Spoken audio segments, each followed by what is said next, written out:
এই তো বন্ধুরা, দুপুরে রান্না বান্না করার জন্য চলে এসেছি। আজকে রান্না করেছি দেশি শিং মাছ দিয়ে আর কচি লাউ দিয়ে পাতলা ঝোল রান্না করব, ঢেঁড়স ভাজি করব, আর হচ্ছে গরুর মাংস রান্না করব। ও আসসালামু আলাইকুম বন্ধুরা, কেমন আছেন সবাই? আলহামদুলিল্লাহ, আল্লাহ রহমতে আমরা ভালো আছি সবাই। ওর আব্বু অসুস্থ, ওর আব্বুকে দেখার জন্য বড় আব্বু আসতেছে ঢাকা থেকে।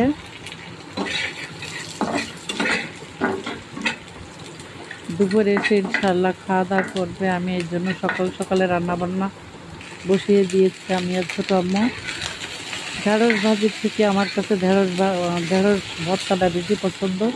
তা ভর্তা খাওয়ার জন্য কিছুটা রেখে দিয়েছি আর বাকিগুলো ভাজি বসিয়ে দিয়েছি। আর শিং মাছ কষিয়ে তুলে রেখেছি আর লাউ কষিয়ে কষাতে দিয়ে দিয়েছি। আর বরবটি ঢেঁড়স ভাজিটা হোক।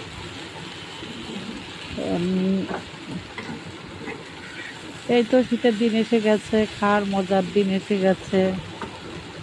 শীতের দিন শীত এলেও খাওয়া দাওয়া শান্তি আছে। কষানো মাছগুলো দিয়ে দিলাম, কারণ আর অল্প একটু ঝোল টানলে ধনিয়া পাতা দিয়ে নামিয়ে নেব। লাউ সেদ্ধ হয়ে গেছে, লাউটাও খুব সুন্দর একটা লাউ, কচি লাউ। গরমের দিন তরকারি হাজার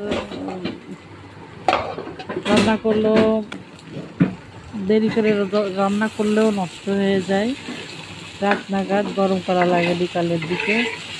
আর শীতকালে বেশ সুন্দর, খাওয়ার মজা দ্বিগুণ বেড়ে যায়, তরকারিও নষ্ট হয় না, শীত শীত ঠান্ডা ঠান্ডা ভালোই লাগে।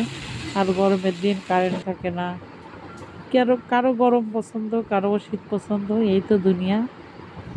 এই তো আমাদের ঢেঁড়স ভাজি হয়ে গেছে, আর একটু ঝোল টানলে এটাও নামিয়ে নেব মাছের তরকারিটা। তারপরে গরুর গোশের তরকারি ভালো করে কষিয়ে ঝোলের পানি দিয়ে অল্প আস্তে চুলোর পরে ঢেকে রেখে দেব, যেন আস্তে আস্তে বেশ মাংসটাও সুন্দর সেদ্ধ হয় আর ঝোলটাও টেনে যায়। এই তো মাছ হয়ে গেছে। গরু গোশের জন্য পেঁয়াজ বেরেস্তার আলু ভেজে রেখে দিয়েছি। এবার সব মশলা দিয়ে ভালো করে মাংস একবারে কষিয়ে পানি দিয়ে দেব। এই তো বন্ধুরা, ছোট্ট একটা ভিডিও শেয়ার করলাম, ভিডিও আর বড় করব না। ধন্যবাদ।